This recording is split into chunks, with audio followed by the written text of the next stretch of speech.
Welcome to Life Stories, where we share the most heartfelt and inspiring journeys. Today's story takes us into the life of Emily, a hardened judge, and Jack, her young grandson, whose bravery and love uncover a devastating truth about corporate greed and environmental injustice. Together, they embark on a journey of redemption, family, and the fight for justice that will change their lives and a community forever. Subscribe to our channel to join us in this emotional and powerful story. Let's begin today's journey with Life Stories, where every story inspires hope and courage. It was a crisp autumn morning in Manhattan, the kind where the sunlight seems sharper, and every sound carries a little farther. The courthouse loomed large over the bustling city streets, its marble columns standing as a symbol of authority and order. Inside, courtroom number 12 was packed with people, each seat filled with worried families, reporters, and legal aides. The tension was palpable as Judge Emily Carter, known across the city as the Ice Queen, presided over a contentious eviction case involving Klein Industries. Emily sat on the elevated bench, her black robes immaculate, her demeanor unflinching. Her gray eyes scanned the courtroom, betraying none of the emotions she kept buried deep inside. Over her decades-long career, she had learned to maintain a mask of detachment, one that shielded her from the weight of the decisions she made daily. Yet, today, something felt different, though she couldn't quite place what it was. "All rise," the bailiff called, his voice echoing through the chamber. The room stood in unison as Emily entered, her gavel signaling the session's start. Nathan Klein, the CEO of Klein Industries, stood confidently at the plaintiff's table. His tailored suit gleamed under the fluorescent lights, and his smile was sharp, almost predatory. He addressed the court with a smooth, practiced ease, presenting a series of charts and legal documents that painted a polished narrative. "Your Honor," he began, his voice as polished as his appearance. "Klein Industries has followed every legal protocol in acquiring these properties. The residents were given proper notice, and their refusal to vacate is not only unlawful but detrimental to the community's progress." His words were cold, calculated. In the gallery, a mother holding a baby sobbed quietly, her hands trembling. An older man stared at the floor, his face etched with despair. Before the court could fully digest Klein's presentation, a small figure in the back row stood up. At first, no one noticed him, his slight frame dwarfed by the adults around him. But then his voice rang out, clear and sharp, cutting through the room's oppressive atmosphere. "Stop lying." Every head turned to see a young boy, no older than 10, standing with his fists clenched. His dark eyes burned with an intensity far beyond his years. The courtroom erupted into chaos. Reporters spun around, cameras flashed, and murmurs swelled into a cacophony of speculation.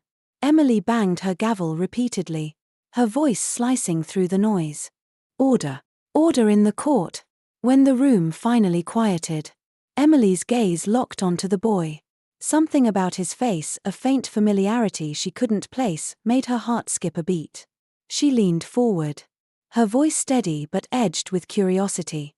"Young man, approach the bench. Now." The boy hesitated for a moment, his small hands gripping a worn sketchbook. Then, with an air of quiet determination, he walked forward. The courtroom held its collective breath. When he stood directly before her, Emily asked, "What is your name?" He looked up at her, meeting her gaze with unwavering resolve.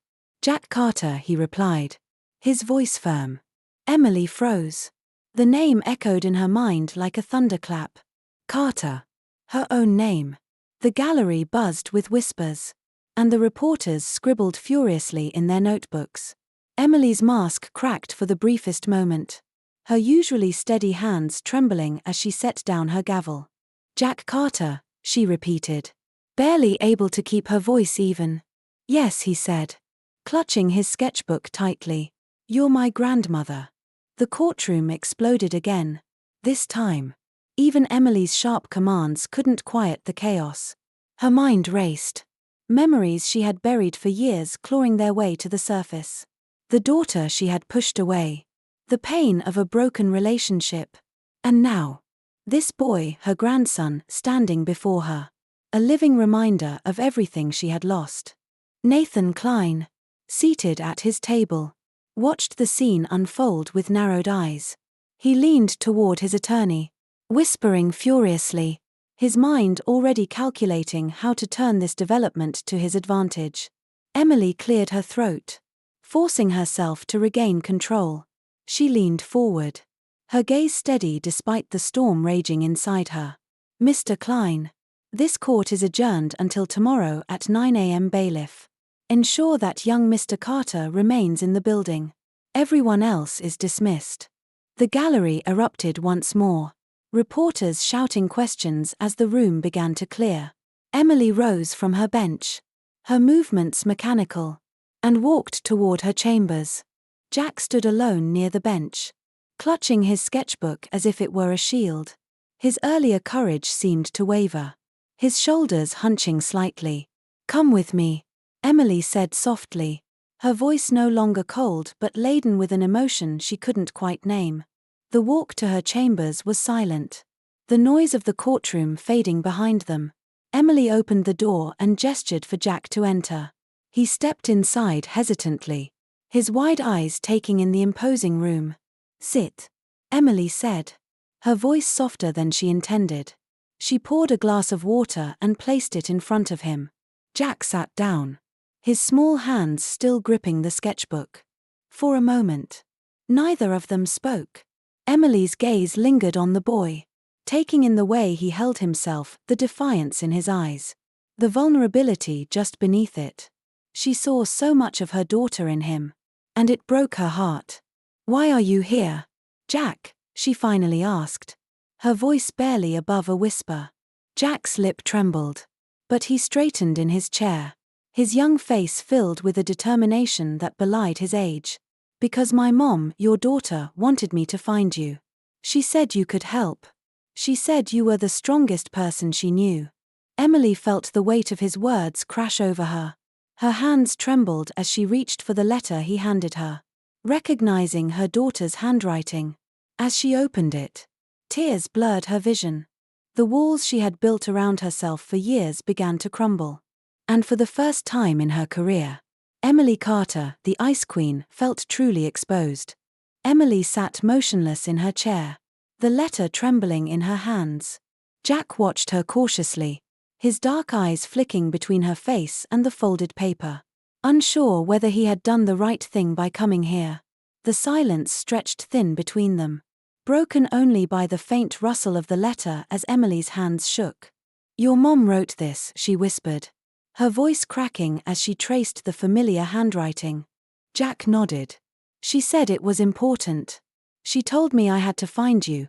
Before, his voice faltered, and he looked down at his worn sneakers. Emily unfolded the letter carefully, her heart pounding. As her eyes scanned the words, her breath caught. The truth spilled out, raw and devastating. "Dear Mom, I know it's been years since we last spoke, but I'm writing because I'm scared. Something is terribly wrong at Klein Industries. They've been dumping toxic waste into our neighborhood, poisoning the water, the soil, everything. I've gathered proof. But they know. Strange things have been happening. Threats. Accidents. And now, I'm sick. Too. I don't have much time. I'm begging you. If you ever loved me, protect Jack. Please. And if you can, finish what I started. Sarah." Emily's hands trembled so violently that she had to set the letter down. She looked at Jack, who was fidgeting nervously in his chair. His small frame seemed even smaller now, his bravery overshadowed by the enormity of what he carried. How long have you been on your own?" Emily asked, her voice barely above a whisper. Jack hesitated, then answered. "Since last year. After Mom," he trailed off, blinking rapidly to hold back tears. "I stayed with friends sometimes. Other times, just wherever I could find a spot." The weight of his words crushed Emily. Her daughter, her beautiful, determined Sarah, had been trying to reach her, to warn her. And she hadn't been there. She had been too proud, too focused on her career to bridge the gap between them. And now, Sarah was gone, leaving behind a boy too young to carry the burden of such a painful legacy. Emily reached out hesitantly, placing a hand on Jack's sketchbook. "And this?" she asked softly. "What's in here?" Jack looked down at it, clutching it tightly before slowly handing it over. "They're drawings," he said quietly, "of things Mom showed me. Things I saw." Emily flipped through the pages, her eyes widening with each sketch. The images were haunting in their detail, barrels of chemicals being dumped into a murky stream, workers in hazmat suits moving under the cover of darkness, and the faint outline of a corporate logo stamped on the side of a truck. Jack had captured it all with a precision that made it impossible to dismiss. These are incredible," Emily murmured, her voice filled with both awe and sorrow. "You remembered all of this?" Jack nodded. "Mom said the smallest details are the most important, especially the ones nobody else notices." Emily felt a lump form in her throat. Her daughter had taught Jack to see the world in a way that others couldn't, to notice what others overlooked. And now, those details were the key to unraveling a much larger truth. "I didn't know who else to go to," Jack continued, his voice small. "Mom said you'd fight for what's right, even when it's hard." Emily's chest tightened at his words. She had spent so many years building a reputation for fairness and impartiality, for adhering strictly to the law. But where had it gotten her? She had lost her daughter. And now, this boy, her grandson, was begging her to fight for the justice she had failed to deliver before. "Jack," she said, her voice shaking, "I'm so sorry. For everything. For not being there when your mom needed me. For not being there for you." Tears welled in her eyes, but she blinked them away, gripping the sketchbook tightly. "But I promise you this, I'm going to do everything I can to make this right." Jack's gaze met hers, and for the first time, she saw a flicker of hope in his eyes. He gave a small, hesitant nod. "You're staying with me now," Emily continued firmly. "You'll be safe here, and we'll figure this out together." Jack's lips trembled, but he didn't speak. Instead, he threw his arms around her in a sudden, desperate hug. Emily froze for a moment, then wrapped her arms around him, holding him tightly as he sobbed into her shoulder. In that moment, the Ice Queen melted. Emily Carter was no longer just a judge. She was a grandmother, a protector, and someone determined to right the wrongs that had cost her family so much. Later that night, as Jack slept in the guest room and the city buzzed quietly outside, Emily sat alone at her desk, staring at the letter and the sketches. She felt the weight of what lay ahead, a battle not just against a corporation but against the guilt that had haunted her for years. But for the first time in a long time, she felt something else: purpose. Tomorrow, she would begin the fight of her life. Not for her career, not for her reputation, but for justice, for Sarah and for Jack. The next morning, Emily stood in the kitchen, her hands wrapped around a steaming cup of coffee. The sun filtered through the blinds, casting stripes of light across the table where Jack sat quietly, his sketchbook open in front of him. He wasn't drawing, though. His pencil lay untouched on the page. "Jack," Emily said gently, sitting down across from him, "we need to talk about what comes next." Jack looked up, his young face set with determination that seemed out of place on someone so small. "Are we going to stop them? The people who hurt Mom?" Emily nodded slowly. "We're going to try. But it's not just about stopping them. It's about making sure they can't hurt anyone else." She paused, choosing her words carefully. "This isn't going to be easy. What we're up against, it's powerful. People will try to discredit us, to scare us into staying quiet." Jack's hands tightened around the edge of his sketchbook. "I'm not scared," he said, though his voice wavered slightly. Emily reached across the table, resting her hand on his. "You're brave, Jack."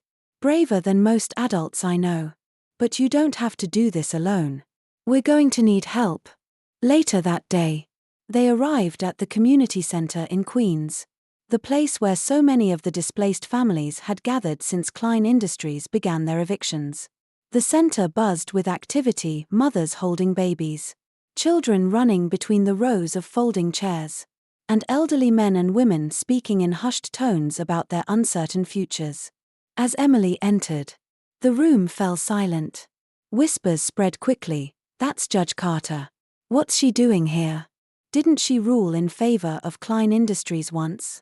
Emily felt the weight of their stares, the skepticism etched into their faces. She stepped to the front of the room, her back straight, her hands clasped in front of her. Jack stood beside her, clutching his sketchbook like a lifeline. I know what you're thinking, Emily began, her voice steady but filled with emotion. You're wondering why I'm here, wondering if you can trust me, and I don't blame you. A man in the back row stood up, his voice sharp. You were one of them, weren't you?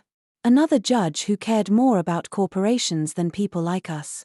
Emily flinched but held her ground. You're right, she said, her voice softer now. I was part of the problem. I made decisions based on the law, not on the human cost.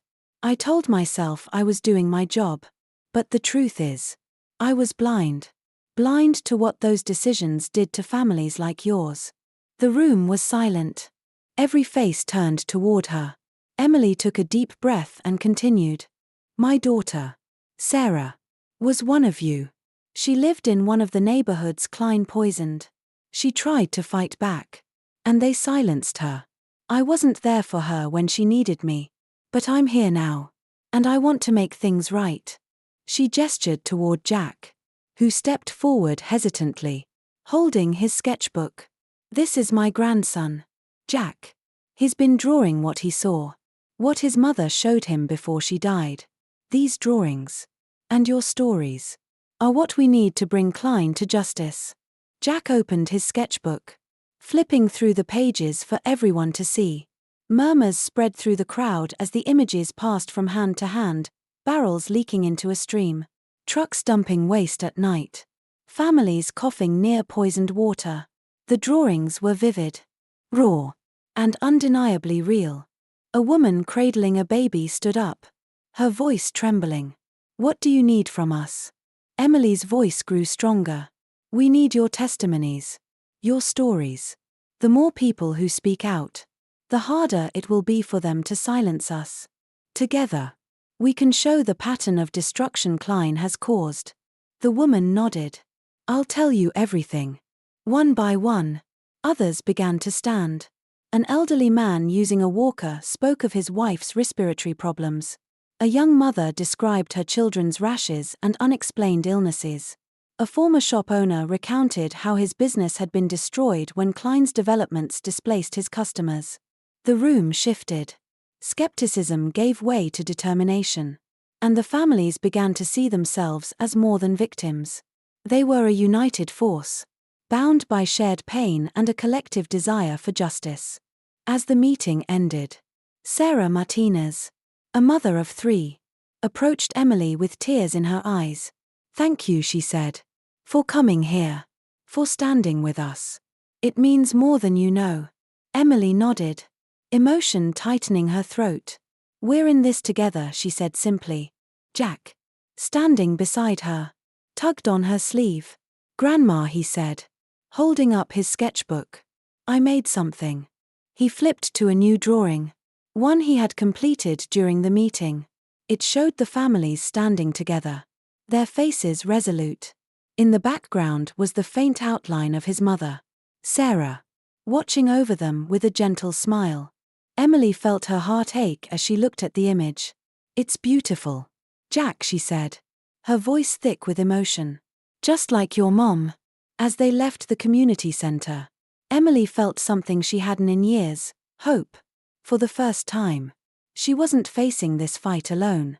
They had a chance, not just to win, but to make things right. The days that followed were a whirlwind of activity. Emily's once quiet home in New Jersey transformed into a bustling command center. The dining table, once set neatly for dinners, was now covered in stacks of legal documents, photographs, and medical reports. Families from the community center trickled in and out, sharing their stories and signing affidavits. Jack worked alongside Emily and the others, his sketchbook never far from reach. Each drawing he created seemed to carry the weight of the stories he'd heard. There was a sketch of a mother cradling her sick child, her face etched with worry, another of a father holding up a foreclosure notice while standing in front of his boarded-up store. Jack captured the fear, the hope, and the determination in every line, and his drawings became a rallying cry for the displaced families.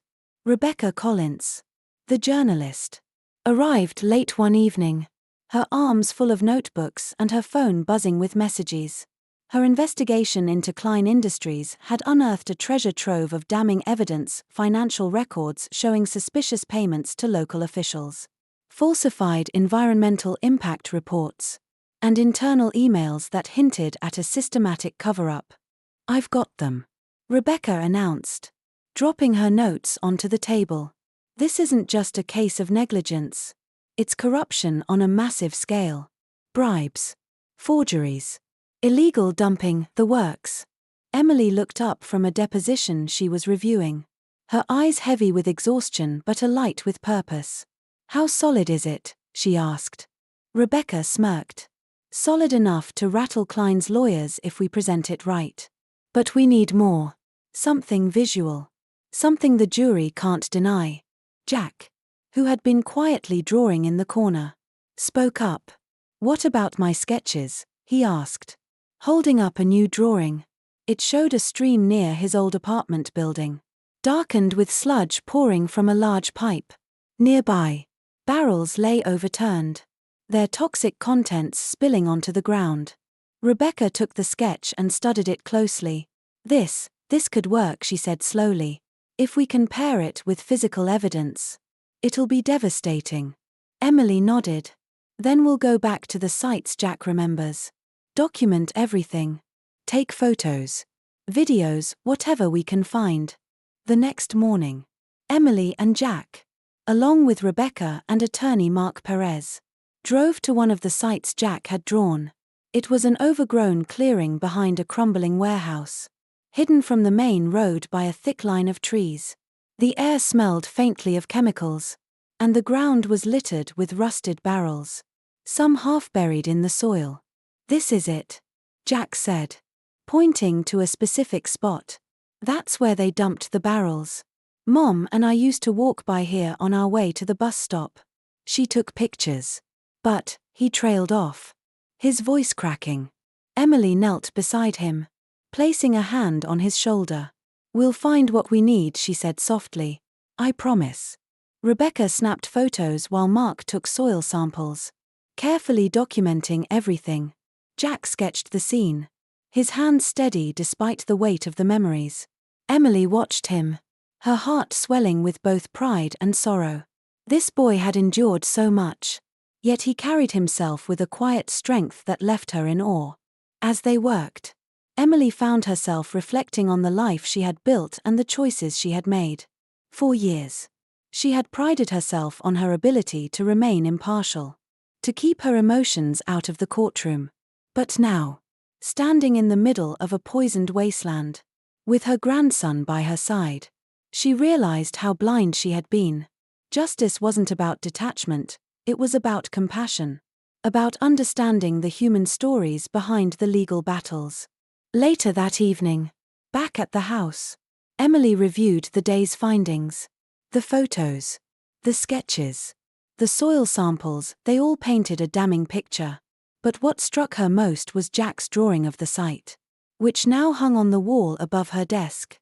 It wasn't just a sketch, it was a testament to resilience, a visual record of the truth they were fighting to expose.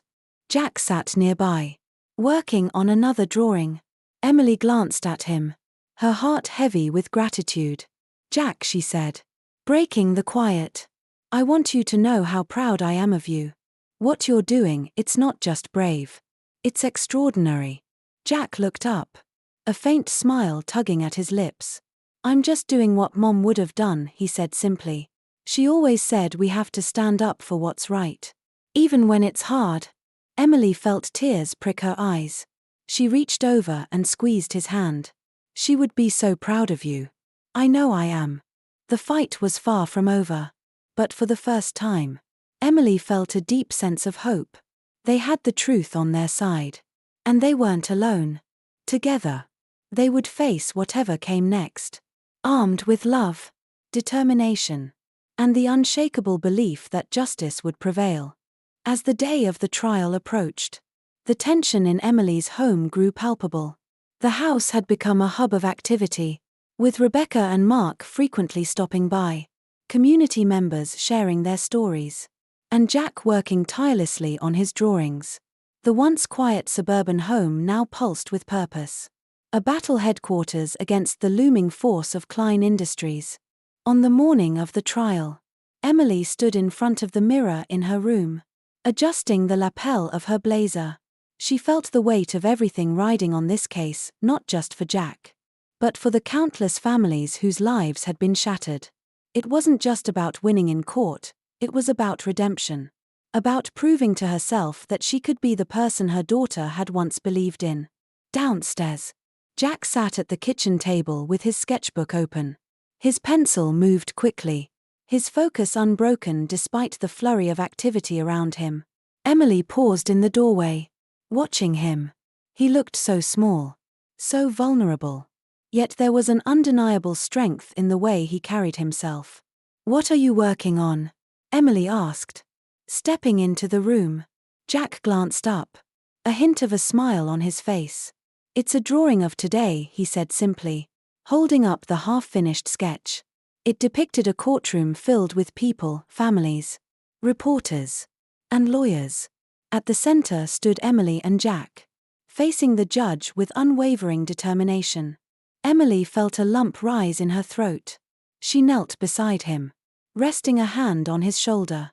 "You've been so brave through all of this," she said. "I don't think I could have done this without you." Jack shrugged, his cheeks flushing slightly. "Mom used to say that being brave doesn't mean you're not scared. It just means you don't let the fear stop you."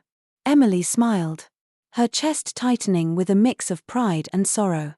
"Your mom was a wise woman." When they arrived at the courthouse, the steps were crowded with reporters and onlookers. Cameras flashed as Emily and Jack made their way inside, Mark and Rebecca flanking them protectively. Emily held Jack's hand tightly, shielding him from the barrage of questions hurled their way. Inside, the courtroom buzzed with activity. Families filled the gallery, their faces a mixture of hope and anxiety. Nathan Klein sat at the plaintiff's table, his polished demeanor masking the tension brewing beneath the surface. His legal team whispered furiously, their confidence rattled by the growing mountain of evidence against them. The trial began with opening statements, each side presenting their case. Klein's lawyers painted a picture of a misunderstood corporation, emphasizing the jobs and economic growth their projects had brought to the area. But when Mark Perez stood to present the case for the families, his words cut through their narrative like a knife. "Klein Industries has built its empire on the suffering of others." Mark began, his voice steady and commanding. "They've poisoned neighborhoods, displaced families, and silenced those who dared to speak out. But today, we bring you the truth that cannot be ignored." Mark's first piece of evidence was a series of Jack's sketches, displayed on a projector for the entire courtroom to see. Gasps rippled through the gallery as the images came to life on the screen, barrels of toxic waste spilling into streams, workers in hazmat suits unloading trucks, and the unmistakable logo of Klein Industries stamped on each container. Nathan Klein shifted uncomfortably in his seat, his carefully constructed facade beginning to crack. His lawyers objected, questioning the reliability of a child's drawings. But Mark was ready. "These aren't just drawings," Mark said, his voice firm. "They're corroborated by photographs, soil samples, and eyewitness accounts." He turned to the jury, his eyes scanning their faces. This young boy has captured what others overlooked. His work is a testament to the power of truth. Next, Rebecca presented her findings: internal emails, falsified environmental reports, and financial records that traced payments to local officials. The evidence painted a damning picture of Klein Industries' systematic corruption and disregard for human life. Finally, Jack was called to the stand. He sat nervously, his legs swinging slightly as they dangled above the floor. Emily watched from the gallery, her heart pounding in her chest.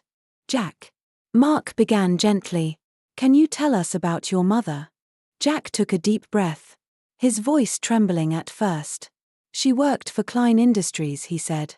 "She found out they were dumping chemicals, and she tried to stop them. She told me it was wrong, that people were getting sick because of it. But then," his voice cracked, and he paused to steady himself, "she got sick too." Mark nodded, giving him a moment before continuing. "And what did you do after she passed away?" Jack hesitated, then opened his sketchbook. "I drew," he said simply. "I drew what I saw, what she showed me. I didn't want to forget." He held up one of his drawings, a detailed sketch of a waste site. The gallery fell silent as the image was projected on the screen, the stark lines capturing the horror of what had been done. When Mark finished questioning him, Nathan Klein's lawyers attempted to discredit Jack. They argued that his drawings were the product of imagination, that he was too young to be a reliable witness. But Jack remained calm, his answers clear and precise. He pointed out specific details in his sketches that matched the evidence, leaving no room for doubt. As Jack stepped down from the stand, the gallery erupted in applause. Emily felt tears stream down her face as he returned to his seat beside her, his small hand slipping into hers. She squeezed it tightly, her heart swelling with pride. The trial wasn't over, but for the first time, it felt like they were winning, not just for Jack, but for everyone who had suffered at Klein's hands. Together, they were proving that even in the face of power and corruption, the truth could prevail. The final day of the trial dawned with a nervous energy that seemed to hang in the air. The courthouse steps were packed with reporters, protesters, and supporters of the displaced families. Signs bearing messages like "Justice for our communities" and "Klein can't hide" swayed in the wind. Inside, the courtroom was tense with anticipation. Every seat was filled, and a hum of quiet conversation buzzed in the gallery. Emily sat beside Jack, her arm around his shoulders. She could feel the slight tremble in his small frame, though his face remained composed.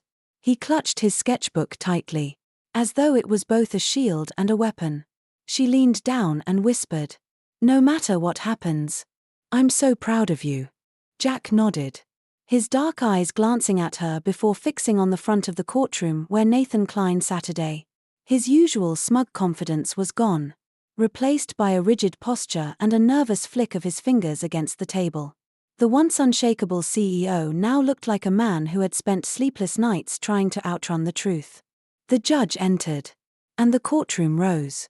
The tension grew as the jury filed back in, their faces unreadable. The foreperson stood, a single sheet of paper in her hands. "On the charge of environmental violations," she began, her voice clear and steady. "We find the defendant guilty." Gasps rippled through the gallery, followed by muffled cheers. Emily felt Jack's hand tighten around hers. She glanced at him and saw a flicker of relief in his eyes. "On the charge of bribery, we find the defendant guilty." The room buzzed louder now. Reporters scribbled furiously in their notepads, and families exchanged glances filled with hope. "And on the charge of fraudulent practices, we find the defendant guilty." The courtroom erupted. Cheers and tears flowed freely as families embraced one another. The sound was deafening, a release of years of frustration and pain. The judge banged her gavel repeatedly, calling for order. But even her stern commands couldn't quell the wave of emotion sweeping through the room. Emily turned to Jack, pulling him into a tight hug. "We did it," she whispered, her voice thick with emotion. Your mom would be so proud. Jack buried his face in her shoulder, his small frame shaking with quiet sobs. I miss her, he said softly, his voice muffled. But I feel like she's here, watching. Emily nodded, tears streaming down her own face. She is. Jack. She's with us. Nathan Klein sat motionless, his head bowed. His legal team whispered frantically, but it was clear the battle was over. When the bailiff approached to handcuff him, he stood with a resigned expression. As he was led out of the courtroom, the families who had gathered in the gallery erupted into applause. Later, in the courthouse lobby, the atmosphere was one of celebration. Families hugged one another, their faces alight with joy and relief. Reporters clamored for interviews, their cameras capturing every moment. Rebecca and Mark stood near the entrance, exchanging smiles of quiet triumph. Jack became the center of attention. People approached him to shake his hand, to thank him for his bravery, and to admire his sketches, which had become symbols of the fight for justice. He handled it all with a quiet grace, his shy smile and thoughtful words endearing him to everyone. As the crowd began to disperse, Jack tugged at Emily's sleeve. Can we go somewhere? He asked. Just us. Emily nodded. She understood the need for quiet after the storm. Together, they walked outside, past the reporters and the flashing cameras, and found a small park nearby. The afternoon sun bathed the city in golden light as they sat on a bench beneath a towering oak tree. Jack opened his sketchbook and began to draw. Emily watched him, her heart full of pride and love. She thought of everything they had been through, the pain, the loss, the fight for justice, and how it had brought them closer together. What are you drawing now? She asked gently. Jack looked up at her, a small smile playing on his lips. You, he said simply. Us. When he finished, he turned the sketchbook around. The drawing showed the two of them sitting on the bench, the tree's branches framing them like a protective canopy. In the background was a faint figure, Sarah, watching over them with a serene smile. Emily felt tears prick her eyes again. She reached over and pulled Jack into a hug. I love it, she said. And I love you. Jack hugged her back, his small arms wrapping tightly around her. I love you too, Grandma. For the first time in years, Emily felt at peace. The battle against Klein Industries had been won. But more importantly, she had found her family again. Together, they had turned pain into purpose. And they had proven that even in the face of great adversity, love and truth could prevail. Jack closed his sketchbook and leaned against her, the sun setting behind them as they sat together, ready to face whatever came next, together. And so ends the heartfelt journey of Emily and Jack, a story of pain turned into purpose, and love triumphing over injustice. Together, they not only found justice for their family but also inspired a community to stand against corruption. Their courage reminds us that even in the darkest times, truth and compassion can light the way. If you found their story moving, don't forget to subscribe to Life Stories for more powerful and inspiring tales like this one. Stay tuned, and we'll see you in our next video.